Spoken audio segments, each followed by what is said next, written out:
Priyanka Gandhi ഈ മലയോര മേഖലയിലെ ജനാധിപത്യ വിശ്വാസികളെ അഭിസംബോധന ചെയ്തുകൊണ്ട് സംസാരിക്കുന്നു.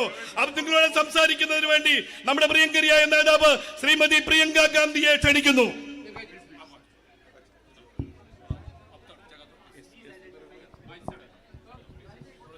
My dearest sisters and brothers, എൻ്റെ ഏറ്റവും സ്നേഹം നിറഞ്ഞ സഹോദരി സഹോദരന്മാരെ, all my colleagues who are here with me today, എൻ്റെ കൂടെ ഇന്നിവിടെയുള്ള എൻ്റെ പ്രിയപ്പെട്ട സഹപ്രവർത്തകരെ, I thank you from the bottom of my heart for the love you have given me. നിങ്ങൾ എനിക്ക് നൽകിക്കൊണ്ടിരിക്കുന്ന സ്നേഹത്തിന് എൻ്റെ ഹൃദയത്തിൻ്റെ ആഴങ്ങളിൽ നിന്ന് ഞാൻ നിങ്ങളോട് നന്ദി പറയുകയാണ്. Every single moment since I have set foot here in Wayanad, I have only felt your love and affection, and you have welcomed me into your homes, into your hearts like one of your own. വയനാട്ടിൽ എപ്പോഴാണോ ഞാൻ കാലെടുത്ത് വെച്ചത് അന്ന് മുതൽ നിങ്ങളുടെ സ്നേഹമാണ് ഞാൻ അനുഭവിച്ചുകൊണ്ടിരിക്കുന്നത്. നിങ്ങളുടെ വീടുകളിലേക്ക്, നിങ്ങളുടെ ഹൃദയങ്ങളിലേക്ക് നിങ്ങൾ എന്നെ കൊണ്ടുവന്നിരിക്കുകയാണ്, സ്വാഗതം ചെയ്തുകൊണ്ടിരിക്കുകയാണ്. The first day when I came here, I was going to my hotel and my car was stopped by some men and they wanted to talk to me, and one of them said he was from the army and he said that his mother wanted to see me. ഞാൻ ആദ്യം ഇങ്ങോട്ട് വന്നപ്പോൾ പോകുമ്പോൾ വഴിയിൽ car നിർത്തിയിട്ട് അവിടെ 3-4 പേരുണ്ടായിരുന്നു. അതിലൊരാൾ പറഞ്ഞു അദ്ദേഹം ആർമിയിൽ നിന്നുള്ള ആളായിരുന്നു, അദ്ദേഹത്തിൻ്റെ അമ്മയ്ക്ക് എന്നെ കാണണമെന്ന് അദ്ദേഹം എന്നോട് പറഞ്ഞു. So I said, take me home. So we walked to his house, and as I entered his home, I saw his mother standing there, and she didn't know I was coming, but she saw me, her face lit up with joy, and she hugged me and held me close to her as if I was her own daughter. അതില്ല, അദ്ദേഹം എന്നോട് പറഞ്ഞു വീട്ടിൽ പോയി അമ്മയ്ക്ക് എന്നെ കാണണം. അപ്പം ഞാൻ അദ്ദേഹത്തോട് പറഞ്ഞു ശരി നമുക്ക് വീട്ടിലേക്ക് പോവാം. ഞങ്ങൾ വീട്ടിലേക്ക് നടന്നു. രാത്രിയായ സമയമായിരുന്നു. വീട്ടിൽ ചെന്നപ്പോൾ അദ്ദേഹത്തിൻ്റെ അമ്മ അവിടെ ഇരിക്കുന്നുണ്ടായിരുന്നു. ആ അമ്മയ്ക്ക് അറിയില്ലായിരുന്നു ഞാൻ വരുന്നുണ്ടായിരുന്നെന്ന്. പക്ഷെ എന്നെ കണ്ടപ്പോൾ അമ്മയുടെ ആ സന്തോഷം കൊണ്ട് മുഖത്താകെ തെളിച്ചായി. എന്നെ കെട്ടിപ്പിടിച്ചു, ചേർത്ത് പിടിച്ചു. ഞാൻ അമ്മയുടെ മകൾ എന്ന പോലെ ആ അമ്മ എന്നെ ചേർത്ത് പിടിച്ചു. And then she took me inside her home. She made me sit down. Her name is Frisia. And she put her rosary in my hand. ആ അമ്മ എന്നെ കൈ പിടിച്ച് വീട്ടിനകത്ത് കൊണ്ടുപോയി അവിടെ ഇരുത്തിയിട്ട്, ഫ്രേസിയ എന്നാണ് അമ്മയുടെ പേര്, ആ അമ്മയുടെ കയ്യിലുള്ള കൊന്ത എൻ്റെ കയ്യിൽ വെച്ച് തന്നു. And she said, give this to your mother from me. എന്നിട്ട് ആ കൊന്ത എൻ്റെ കയ്യിൽ വെച്ച് തന്നിട്ട് അമ്മ എന്താ പറഞ്ഞെന്നറിയോ, ഇത് കൊണ്ടുപോയി നിങ്ങളുടെ അമ്മയ്ക്ക് കൊടുക്കണം എന്നാണ് എന്നോട് പറഞ്ഞത്. And that was my first day, my first evening of coming to Wayanad. I was coming to file my nomination. In that first moment, you accepted me, brought me to your home, gave me even a rosary for my mother. You have really touched my heart. ശരിക്കും അത് ഞാൻ വയനാട്ടിൽ വന്ന ആദ്യത്തെ ദിവസമാണ്. Nomination paper കൊടുക്കാൻ, നാമനിർദ്ദേശ പത്രിക സമർപ്പിക്കാൻ ആദ്യമായിട്ട് ഇവിടെ വന്ന ആ വൈകുന്നേരം നിങ്ങൾ എന്നെ വീട്ടിൽ കൊണ്ടുപോയി എനിക്കൊരു കൊന്ത തന്നു, എൻ്റെ അമ്മയ്ക്ക് നൽകാൻ ഒരു കൊന്ത തന്നു. ആ അനുഭവം ശരിക്കും എൻ്റെ മനസ്സിനെ സ്പർശിച്ച ഒരു അനുഭവമാണ്. But I was not surprised because I know the history of Wayanad. പക്ഷെ അത് ആ ഒരു അനുഭവം വന്നപ്പോൾ എനിക്ക് അതിശയം ഉണ്ടായില്ല. കാരണം എനിക്ക് വയനാടിൻ്റെ ചരിത്രം എന്താണെന്ന് അറിയാം. I know how the people of Wayanad have always stood for what is right. എനിക്കറിയാം എങ്ങനെയാണ് വയനാട്ടിലെ ജനങ്ങളായ നിങ്ങൾ ഓരോരുത്തരും എല്ലാ കാലത്തും എന്താണോ ശരി അതിനുവേണ്ടി നിലകൊണ്ടിട്ടുള്ളവരാണെന്ന് എനിക്കറിയാം. In some ways you represent everything that is good about our country. ഒരർത്ഥത്തിൽ പറഞ്ഞാൽ വയനാട്ടുകായ നിങ്ങൾ ഓരോരുത്തരും ഈ രാജ്യത്ത്, ഇന്ത്യയിൽ ഏറ്റവും നല്ലതായിട്ട് എന്താണോ ഉള്ളത് അതിനെ പ്രതിനിധാനം ചെയ്യുന്നവരാണ് വയനാട്ടിലെ നിങ്ങൾ. You have a deep history. Your indigenous people fought against the British. നിങ്ങൾക്കൊരു ആഴമുള്ള ചരിത്രമുണ്ട്. ഇവിടുത്തെ തദ്ദേശീയരായ ജനങ്ങൾ ബ്രിട്ടീഷുകാർക്കെതിരെ പോരാടിയവരാണ്. And you have always lived in harmony. അത് മാത്രമല്ല നിങ്ങൾ എല്ലാ കാലത്തും സാഹോദര്യത്തിലും ഐക്യത്തിലുമാണ് ജീവിച്ചിട്ടുള്ളത്. No matter which religion you have belonged to, you have lived as brothers and sisters. നിങ്ങൾ ഏത് മതത്തിൽപ്പെട്ട ആളുകളായിക്കൊള്ളട്ടെ, വയനാട്ടിലുള്ള ജനങ്ങൾ നിങ്ങൾ സഹോദരി സഹോദരന്മാരെ പോലെയാണ് എല്ലാ കാലത്തും ജീവിച്ചിട്ടുള്ളത്. And these are the teachings of all our religious leaders, whether it was Sri Narayan Guruji, whether it was our great earlier leaders before that, or our gurus. They have all taught that we should live in harmony, there should be equality, and everybody should move forward and progress together. ഇതാണ് നമ്മുടെ രാജ്യത്തെ ഏറ്റവും വലിയ മതത്തിൻ്റെ ഒക്കെ ഏറ്റവും വലിയ നേതാക്കളുടെ സന്ദേശം ഇതാണ്. ശ്രീനാരായണ ഗുരുവിനെ പോലെയുള്ള നേതാക്കളോ അതുപോലെയുള്ള മഹാന്മാർ നമുക്ക് പഠിപ്പിച്ചിട്ടുള്ളത് ഇതാണ്: എല്ലാ മനുഷ്യരും സാഹോദര്യത്തോടും ഐക്യത്തോടു കൂടി ഏത് മതത്തിൽപ്പെട്ടവരായാലും ജീവിക്കണം എന്ന സന്ദേശമാണ് നമ്മൾ പഠിച്ചിട്ടുള്ളത്. These are the same values on which our freedom movement was led by Mahatma Gandhi ji. ഇതേ മൂല്യങ്ങൾ, സ്വാതന്ത്ര്യത്തിന്റെയും ഐക്യത്തിന്റെയും തുല്യതയുടെയും ഒക്കെ മൂല്യങ്ങളുടെ അടിസ്ഥാനത്തിലാണ് ശ്രീ മഹാത്മാഗാന്ധി നമ്മുടെ സ്വാതന്ത്ര്യ സമരം നയിച്ചതും മുൻപോട്ട് കൊണ്ടുപോയതും. He was inspired to fight for the truth by the Bhagavad Gita. അദ്ദേഹത്തെ സത്യത്തിന് വേണ്ടി പോരാടാൻ അദ്ദേഹത്തിന് പ്രചോദനം നൽകിയത് ഭഗവത്ഗീതയാണ്. And by the Holy Quran. അതുപോലെ തന്നെ ഹോളി ഖുറാനിലെ മൂല്യങ്ങളും അദ്ദേഹത്തിന് പ്രചോദനം നൽകി. And he was deeply inspired by Lord Jesus' Sermon on the Mount. അതുപോലെ തന്നെ ജീസസ് ക്രൈസ്റ്റിന്റെ, യേശുദേവന്റെ പ്രഭാഷണത്തിൽ അദ്ദേഹം വളരെയധികം പ്രചോദനം ഉൾക്കൊണ്ടു. In fact, if somebody embodied what is written in the Bible in Corinthians 13, that whatever you do, unless you have love in your heart, it is of no value, it was Mahatma Gandhi. ബൈബിളിൽ Corinthians 13 പറയുന്നത്, അതായത് നിങ്ങൾ എന്ത് ചെയ്യുമ്പോഴും നിങ്ങളുടെ ഹൃദയത്തിൽ സ്നേഹമില്ലെങ്കിൽ അതിനൊരു മൂല്യമില്ല എന്ന് പറയുന്ന ആശയം ഏറ്റവും അധികം അർത്ഥവത്തായി ഉൾക്കൊണ്ടിട്ടുള്ളത് മഹാത്മാഗാന്ധി അല്ലാതെ മറ്റാരുമല്ല. And so when India became a free nation, it was those same values on which the Constitution of India was based. India ഒരു സ്വതന്ത്ര രാജ്യമായപ്പോൾ ഞാൻ നേരത്തെ പറഞ്ഞ ഇതേ മൂല്യങ്ങളുടെ അടിസ്ഥാനത്തിലാണ് നമ്മുടെ ഭരണഘടന രൂപവൽക്കരിക്കപ്പെട്ടത്.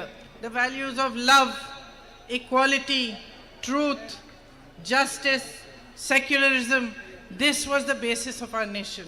സത്യം, സ്നേഹം, തുല്യത, സമത്വം, മതേതരത്വം തുടങ്ങിയ മൂല്യങ്ങളുടെ അടിസ്ഥാനത്തിലാണ് ഈ രാജ്യത്തെ പടുത്തുയർത്തിയിട്ടുള്ളത്. And decades later today, our fight is for those values. ഇന്ന് നമ്മുടെ രാജ്യത്തിന് സ്വാതന്ത്ര്യം കിട്ടി ദശാബ്ദങ്ങൾ കഴിഞ്ഞ ശേഷം ഇന്ന് നമ്മൾ നടത്തുന്ന പോരാട്ടം ഇതേ മൂല്യങ്ങൾക്ക് വേണ്ടിയുള്ള പോരാട്ടമാണ്. You, the people of Wayanad, have shown the country the way. നിങ്ങള് വയനാട്ടിലെ ജനങ്ങൾക്ക് ഈ രാജ്യത്തെ മുഴുവൻ നിങ്ങൾ കാണിച്ചു കൊടുത്തിട്ടുണ്ട് എങ്ങനെയാണ് മുൻപോട്ട് പോകേണ്ടതെന്നുള്ള വഴി. A massive campaign was unleashed against my brother to tarnish his reputation. Lots of money, lots of resources were poured into that campaign. എന്റെ സഹോദരന്റെ പ്രതിച്ഛായ, എന്റെ സഹോദരന്റെ സത്പേര് ഇല്ലാതാക്കാൻ വേണ്ടി ഒരുപാട് പൈസ ഉപയോഗിച്ച്, ഒരുപാട് വിഭവങ്ങൾ ഉപയോഗിച്ച് ഈ രാജ്യത്ത് വലിയൊരു പ്രചരണം തന്നെ നടക്കുകയുണ്ടായി. And there was a time where everybody was turning their back on him. ഒരു സമയമുണ്ടായിരുന്നു എന്റെ സഹോദരനോട് ഈ ലോകം മുഴുവൻ എതിർത്ത, ലോകം മുഴുവൻ പുറംതിരിഞ്ഞു നിന്നൊരു സമയമുണ്ടായിരുന്നു.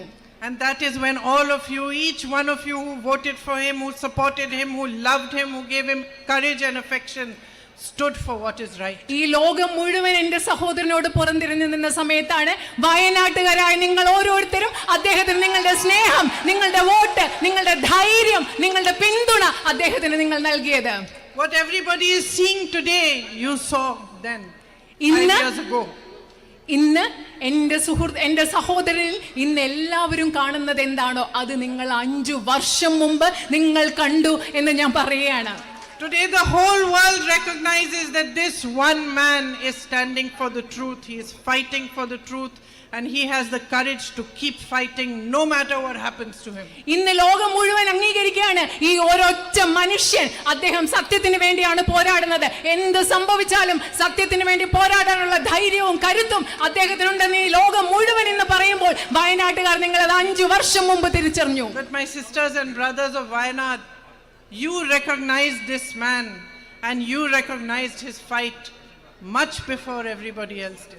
എൻ്റെ വയനാട്ടിലെ പ്രിയപ്പെട്ട സഹോദരി സഹോദരന്മാരെ, എൻ്റെ സഹോദരൻ്റെ ഈ മനുഷ്യൻ്റെ പോരാട്ടം, ഈ മനുഷ്യൻ എന്താണെന്നുള്ളത് ലോകം മുഴുവൻ തിരിച്ചറിയുന്നതിന് മുമ്പ് വയനാട്ടുകാരായ നിങ്ങൾ തിരിച്ചറിഞ്ഞു എന്ന് ഞാൻ പറയുകയാണ്. And you made a bond with him of love and trust and loyalty that is in his heart. നിങ്ങൾ അദ്ദേഹത്തോട് സ്നേഹത്തിൻ്റെ, വിശ്വാസത്തിൻ്റെ, പരസ്പര വിശ്വാസത്തിൻ്റെ, സ്നേഹത്തിൻ്റെ ആഴമുള്ള ഒരു ബന്ധം നിങ്ങൾ അദ്ദേഹത്തോട് ഉണ്ടാക്കിയെടുത്തിട്ടുണ്ട്. ആ ബന്ധം അദ്ദേഹത്തിൻ്റെ ഹൃദയത്തിൽ എപ്പോഴുമുള്ള ഒരു ബന്ധമാണ്. He and all of us in his family are deeply, deeply grateful to you for what you did for him. അദ്ദേഹം മാത്രമല്ല, ഞങ്ങളുടെ കുടുംബത്തിലെ ഓരോ അംഗവും വയനാട്ടുകാരായി നിങ്ങൾ അദ്ദേഹത്തിന് വേണ്ടി എന്താണോ ചെയ്തത്, വയനാട്ടുകാരായി നിങ്ങൾ അദ്ദേഹത്തിന് വേണ്ടി എന്താണോ ചെയ്തത്, അതിനുവേണ്ടി ഞങ്ങൾ ഓരോരുത്തരോടും നിങ്ങളോട് എന്നെന്നും കടപ്പെട്ടിരിക്കുന്നവരായിരിക്കുമെന്ന് ഞാൻ പറയുകയാണ്. It is you who gave him the courage to walk 4,000 kilometers across India in the name of unity and peace. ഐക്യത്തിന് വേണ്ടി സമാധാനത്തിന് വേണ്ടി ഈ രാജ്യം മുഴുവൻ 4000 കിലോമീറ്റർ നടക്കാനുള്ള ധൈര്യം എന്റെ സഹോദരന് കൊടുത്തത് വയനാട്ടുകാരായ നിങ്ങളാണ്. I am his sister, so I can tell you how sad he was to leave you. ഞാൻ അദ്ദേഹത്തിന്റെ സഹോദരിയാണ്, അതുകൊണ്ട് എനിക്കറിയാം വയനാട്ടിലെ നിയോജക മണ്ഡലം ഉപേക്ഷിച്ചു പോകേണ്ടി വന്നപ്പോൾ, നിങ്ങളെ ഉപേക്ഷിച്ചു പോകേണ്ടി വരാൻ അദ്ദേഹത്തിന് എന്തുമാത്രം വിഷമമുണ്ടെന്ന് അദ്ദേഹത്തിന്റെ സഹോദരിയായി എനിക്കറിയാം. And for me, there is no greater example than what kind of relationship people and their leaders should have than the relationship between Rahul and you. രാഹുലും നിങ്ങളും തമ്മിലുള്ള ബന്ധത്തിൽ ഉപരിയായി ഒരു നേതാവും ജനങ്ങളും തമ്മിലുള്ള ബന്ധം എങ്ങനെ ആയിരിക്കണം എന്നതിന് എനിക്ക് മറ്റൊരു ഉദാഹരണത്തിന്റെ ആവശ്യമില്ല. Because when politics becomes only about being powerful, only about staying in power by any means, whether it is dividing people, spreading hatred, spreading anger, creating situations like you have seen in Manipur and in other states, then the whole basis of politics becomes completely wrong. രാഷ്ട്രീയം എന്ന് പറയുന്നത് ഏത് വിധേയം അധികാരത്തിൽ നിലനിൽക്കുന്നതിന് വേണ്ടി, അധികാരം നേടുന്നതിന് വേണ്ടി ജനങ്ങളെ വിഭജിച്ചുകൊണ്ട്, നിങ്ങൾ മണിപ്പൂരിൽ കാണുന്നത് പോലെ ജനങ്ങളെ വിഭജിച്ചുകൊണ്ട് മുൻപോട്ട് പോകുമ്പോൾ രാഷ്ട്രീയത്തിന്റെ അടിസ്ഥാനം തന്നെ തെറ്റായി മാറുന്നു. When there is no respect for people, those very people who have put you in power, those very people who have put you in the position to be a minister or an MLA or an MP or a prime minister, when you lose respect for those very people, then you lose respect for the nation and for the country. നിങ്ങളെ മന്ത്രിയാക്കിയ, നിങ്ങളെ MLA ആക്കിയ, നിങ്ങളെ പ്രധാനമന്ത്രിയാക്കിയ ജനങ്ങളോട്, ഈ രാജ്യത്തെ ജനങ്ങളോടുള്ള ബഹുമാനം, നിങ്ങൾക്ക് അടിസ്ഥാന ബഹുമാനം നഷ്ടപ്പെടുമ്പോൾ നിങ്ങൾക്ക് ഈ രാജ്യത്തോടുള്ള അടിസ്ഥാനപരമായ ബഹുമാനമാണ് നഷ്ടപ്പെടുന്നത്. Today all of us standing on this stage in front of you know in our hearts that we can't stand here unless you support us. ഇന്ന് ഈ സ്റ്റേജിൽ നിൽക്കുന്ന എല്ലാവർക്കും, ഞങ്ങൾ എല്ലാവർക്കും ഹൃദയത്തിന്റെ ആഴങ്ങളിൽ അറിയാം, നിങ്ങൾ ഞങ്ങളെ പിന്തുണച്ചില്ലെങ്കിൽ ഈ വേദിയിൽ നിന്ന് നിൽക്കാൻ ഞങ്ങൾക്ക് പറ്റില്ല എന്നുള്ളത് ഞങ്ങൾക്ക് ആഴത്തിൽ അറിയാം. This is not our greatness or our power that we are standing here. It is your greatness, it is your power that we are reflecting back to you. ഞങ്ങൾ ഈ വേദിയിൽ നിൽക്കുന്നത് ഞങ്ങളുടെ മഹത്വമല്ല, ഞങ്ങളുടെ ശക്തിയല്ല, ഇത് നിങ്ങളുടെ ശക്തിയാണ്. നിങ്ങളുടെ ശക്തി കൊണ്ട്, നിങ്ങളുടെ മഹത്വം കൊണ്ടാണ് ഞങ്ങൾ ഇവിടെ നിൽക്കുന്നത്. നിങ്ങളുടെ ശക്തിയും മഹത്വവും പ്രതിഫലിപ്പിച്ച് നിങ്ങളിലേക്ക് തരികയാണ് ഇവിടെ നിന്ന് ഞങ്ങൾ ചെയ്യുന്നത്. But what are we seeing in our country? What kind of politics are we seeing today? For the last 10 years, what is it that we have all witnessed? പക്ഷെ നമ്മൾ ഇന്ന് നമ്മുടെ രാജ്യത്ത് എന്താണ് കണ്ടുകൊണ്ടിരിക്കുന്നത്? ഏത് തരത്തിലുള്ള ഒരു രാഷ്ട്രീയമാണ് നമ്മുടെ രാജ്യത്ത് കണ്ടുകൊണ്ടിരിക്കുന്നത്? കഴിഞ്ഞ 10 വർഷങ്ങളായി നമ്മൾ എന്തിനാണ് സാക്ഷിയായി കൊണ്ടിരിക്കുന്നത്? We have witnessed complete disrespect for the people of India. നമ്മൾ ഈ കഴിഞ്ഞ 10 വർഷങ്ങളായി കണ്ടുകൊണ്ടിരിക്കുന്നത് ഈ രാജ്യത്തെ ജനങ്ങളോട് പൂർണ്ണമായ ബഹുമാനമില്ലാത്ത ഒരവസ്ഥയാണ്. All the policies that the BJP government, Modi ji's government are making are being made for the benefit of his 5 or 6 big businessmen friends. Narendra Modi ഗവൺമെന്റിന്റെ എല്ലാ നയങ്ങളും അദ്ദേഹത്തിന്റെ 5 or 6 ബിസിനസ്സുകാരായ വ്യവസായികളായ സുഹൃത്തുക്കളുടെ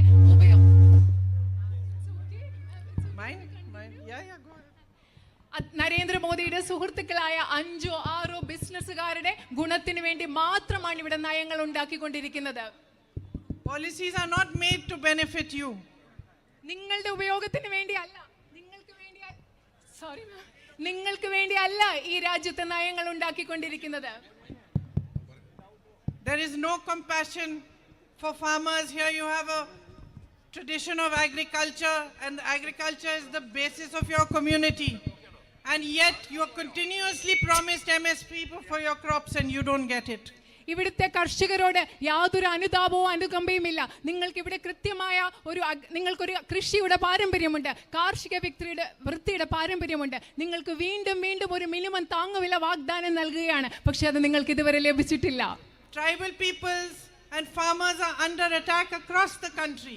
ഈ രാജ്യം മുഴുവനും നമ്മുടെ കർഷകരും ആദിവാസികളും ആക്രമിക്കപ്പെട്ടുകൊണ്ടിരിക്കുകയാണ്.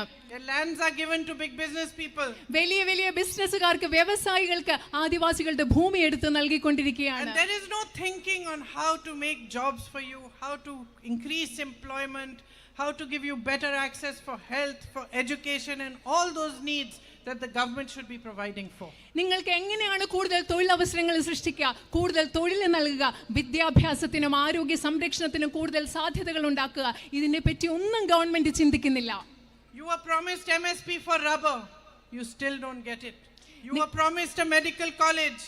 The board has been put up in front of the hospital saying it's a medical college, but there are no facilities there. നിങ്ങൾക്ക് റബ്ബറിന് താങ്ങുവില നൽകാമെന്ന് പറഞ്ഞു, നൽകിയിട്ടില്ല. നിങ്ങൾക്ക് മെഡിക്കൽ കോളേജ് വേണം. അവിടുത്തെ ആശുപത്രിയുടെ മുൻപിൽ മെഡിക്കൽ കോളേജ് എന്നൊരു ബോർഡ് വെച്ചിട്ടുള്ളതല്ലാതെ നിങ്ങൾക്ക് യാതൊരു സൗകര്യങ്ങളും ഇവിടെ ഇതുവരെ നൽകിയിട്ടില്ല.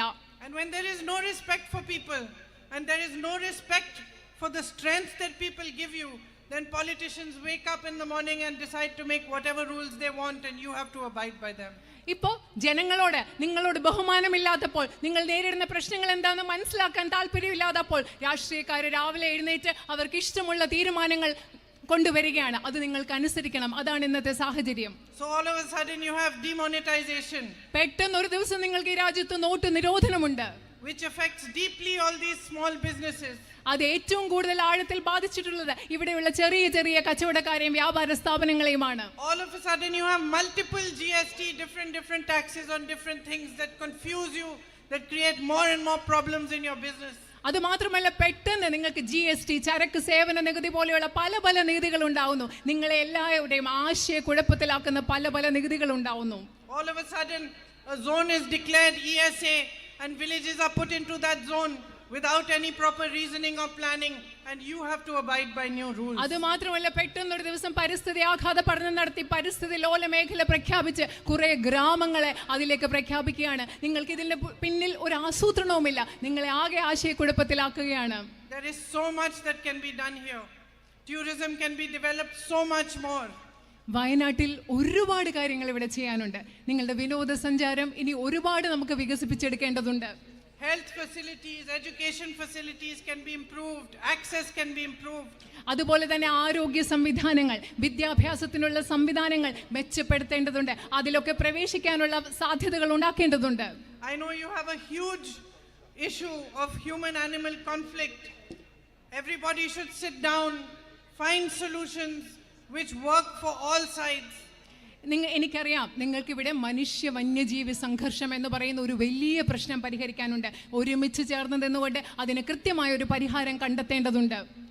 I know my brother has worked hard to pressurize both the state government and the central government to provide facilities and to do many of these things. എനിക്കറിയാം, ഈ പല കാര്യങ്ങളും ചെയ്യുന്നതിന് വേണ്ടി എൻ്റെ സഹോദരൻ തന്നാലാവുന്ന വിധത്തിൽ സംസ്ഥാന ഗവൺമെന്റിനെയും കേന്ദ്ര ഗവൺമെന്റിനെയും സമ്മർദ്ദത്തിലാക്കാൻ കഴിയുന്നത്ര ശ്രമിച്ചിട്ടുണ്ടെന്ന് എനിക്കറിയാം. But the starkest example of a flawed politics is that when Wayanad went through such a terrible tragedy, when Rahul and I came here, I met with people who had lost their whole families, young children whose whole families had been wiped out, families whose whole livelihood, their homes, everything had been washed away by the landslide. It was a tragedy that even shook us up so much, and we travel around the country, we see so much pain, so much suffering. But it shook us because we have never seen such a great tragedy happen in such a small area where so many families have been affected all at once. വയനാട്ടിൽ നടന്ന നമ്മൾ എങ്ങും കണ്ടിട്ടില്ലാത്ത ഒരു ദുരന്തം, ഒരു വലിയ ഇവിടെ മണ്ണിടിച്ചിലുണ്ടായ വലിയ ദുരന്തം നടന്ന രാഹുലും ഞാനും ഇവിടെ വന്നപ്പോൾ മനുഷ്യർ ജീവിതം എല്ലാം നഷ്ടപ്പെട്ട മനുഷ്യർ, കുഞ്ഞുങ്ങളെ എല്ലാം നഷ്ടപ്പെട്ട കുഞ്ഞുങ്ങൾ, കുടുംബത്തെ മുഴുവൻ നഷ്ടപ്പെട്ട മനുഷ്യർ, ഇത് ഞങ്ങളെ ആകെ ഉലച്ചു. ഞങ്ങൾ ഈ രാജ്യം മുഴുവൻ സഞ്ചരിക്കുന്നവരാണ്. ഈ ദുഃഖം കാണുമ്പോൾ ഇത്രയും ചെറിയ സ്ഥലത്തുണ്ടായ ഇത്രയും വലിയൊരു ദുരന്തത്തിൻ്റെ വ്യാപ്തി രാഹുലിനെയും എന്നെ ഇവിടെ വന്നപ്പോൾ വല്ലാതെ ഉലച്ചു കളഞ്ഞു. And the Prime Minister also came here during that tragedy. He also met those victims. But he did not send the funds that were required to help them. ശരിക്കും പറഞ്ഞാൽ ഈ രാജ്യത്ത് ജനങ്ങളെ ബഹുമാനിക്കാത്ത ഒരു രാഷ്ട്രീയത്തിന്റെ ഉദാഹരണമാണ് പ്രധാനമന്ത്രി ഇവിടെ വന്നു. അവിടെ ദുരന്തബാധിതരായ ആളുകളെ കണ്ടു, അതിജീവരെ കണ്ടു. പക്ഷെ അവർക്ക് വേണ്ട കൃത്യമായ സഹായം, സാമ്പത്തിക സഹായം നൽകാൻ അദ്ദേഹം തയ്യാറായില്ല ഇതുവരെ. And so I go back to sister standing here. I go back to the Corinthians 13 It says that if you do acts of goodness but you don't have love in your heart, then you are just a clanging cymbal. ഞാൻ അവിടെ നിൽക്കുന്ന എൻ്റെ സഹോദരിമാരുടെ അടുത്തേക്ക് പോയി, അവിടെ sisters ഉണ്ട്, സിസ്റ്റേഴ്സിനോട് പോയിട്ട് വീണ്ടും ഞാൻ നേരത്തെ പറഞ്ഞ കൊറിന്ത്യൻസ് 13 പറയുന്ന ആ വാചകം പറയാണ്, നിങ്ങൾ നല്ല കാര്യങ്ങൾ ചെയ്യുന്നു, പക്ഷേ നിങ്ങളുടെ ഹൃദയത്തിൽ നല്ല കാര്യങ്ങൾ ചെയ്യുന്നതിൽ സ്നേഹമില്ലെങ്കിൽ ആ പ്രവൃത്തിക്ക് യാതൊരു അർത്ഥവുമില്ല, അത് വെറും ഒരു പ്രതീകം മാത്രമായി മാറുകയാണ്. And what bigger symbol of this can it be that the Prime Minister comes here, he meets the victims of the tragedy, he promises them he is going to help, and then for months he does not send the funds to help them. അതുപോലെ ഹൃദയത്തിൽ സ്നേഹമില്ലാതെ ഒരു കാര്യം ചെയ്യുന്നതിൽ നിങ്ങൾക്ക് ഏത് വേറെ ഉദാഹരണം വേണം? പ്രധാനമന്ത്രി ഇവിടെ വന്നു, ഈ ദുരന്തബാധിതരായ ആളുകളെ സന്ദർശിച്ചു, അവർക്ക് എല്ലാ സഹായവും വാഗ്ദാനം ചെയ്തു, പക്ഷെ ദിവസങ്ങൾ മാസങ്ങളായിട്ടും ഇതുവരെ അവർക്ക് വേണ്ട സഹായം കൊടുത്തിട്ടില്ല എന്നതിൽ പരം മറ്റൊരു ഏത് ഉദാഹരണമാണ് നിങ്ങൾക്ക് വേണ്ടത്? So this strain of politics that is prevalent in the country today, in which only power matters and people do not matter, needs to be changed. അതുകൊണ്ട് ഈ രാജ്യത്ത് ഇന്ന് നിലനിൽക്കുന്ന രാഷ്ട്രീയം, അതില് ജനങ്ങൾക്ക് പ്രാധാന്യമില്ലാത്ത, അധികാരത്തിന് മാത്രം പ്രാധാന്യമുള്ള ഈ രാഷ്ട്രീയം, ഇന്ന് നിലനിൽക്കുന്ന രാഷ്ട്രീയം മാറിയേ പറ്റൂ ഈ രാജ്യത്ത്. You need to remind the country, you need to remind the leaders of the BJP that it is the people who have power in a democracy. നിങ്ങൾ ഈ രാജ്യത്തെ നിങ്ങൾ മനസ്സിലാക്കി കൊടുക്കണം, ഈ രാജ്യത്തെ ഓർമ്മിപ്പിക്കണം, BJPയെ നിങ്ങൾക്ക് ഓർമ്മിപ്പിക്കണം, ഒരു ജനാധിപത്യത്തിൽ അധികാരം എന്ന് പറയുന്നത് ജനങ്ങളുടെ കയ്യിലാണെന്ന് BJPയെയും ഈ രാജ്യത്തെ നിങ്ങൾ ഓർമ്മിപ്പിക്കണം. And your greatest power is your vote. നിങ്ങളുടെ ഏറ്റവും വലിയ ശക്തി എന്ന് പറയുന്നത് നിങ്ങളുടെ വോട്ടാണ്. This is the power the Constitution has given you to change your futures. നിങ്ങളുടെ ഭാവി മാറ്റാൻ വേണ്ടി ഇന്ത്യൻ ഭരണഘടന നിങ്ങൾക്ക് നൽകിയിട്ടുള്ള ശക്തിയാണ് നിങ്ങളുടെ വോട്ട് എന്ന് പറയുന്നത്. I want to help you to chart a new future for yourselves. നിങ്ങൾക്ക് വേണ്ടി ഒരു ഭാവി ഉണ്ടാക്കിയെടുക്കാൻ, ഒരു ഭാവി രൂപവൽക്കരിക്കാൻ, അതിന് വഴിയൊരുക്കാൻ ഞാൻ നിങ്ങളെ സഹായിക്കാൻ, നിങ്ങളോടൊപ്പം നിൽക്കാൻ എനിക്ക് ആഗ്രഹമുണ്ട്.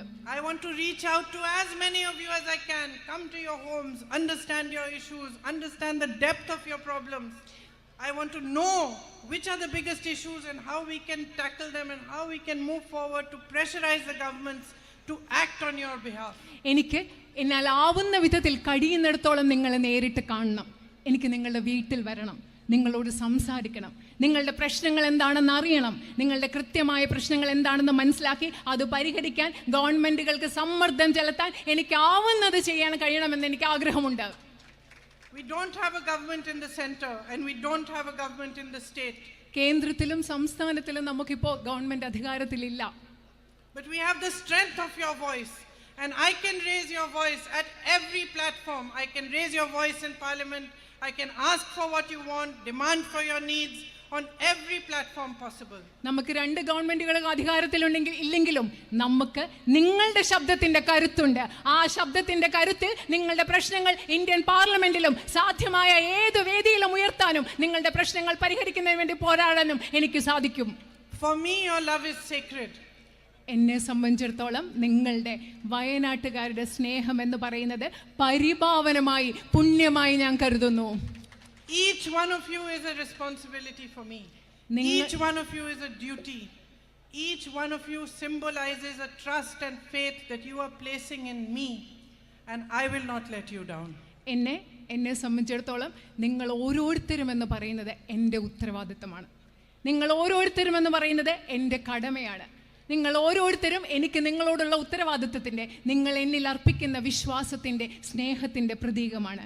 ഞാൻ ഒരിക്കലും വയനാട്ടുകാരായ നിങ്ങളെ നിരാശപ്പെടുത്തില്ല.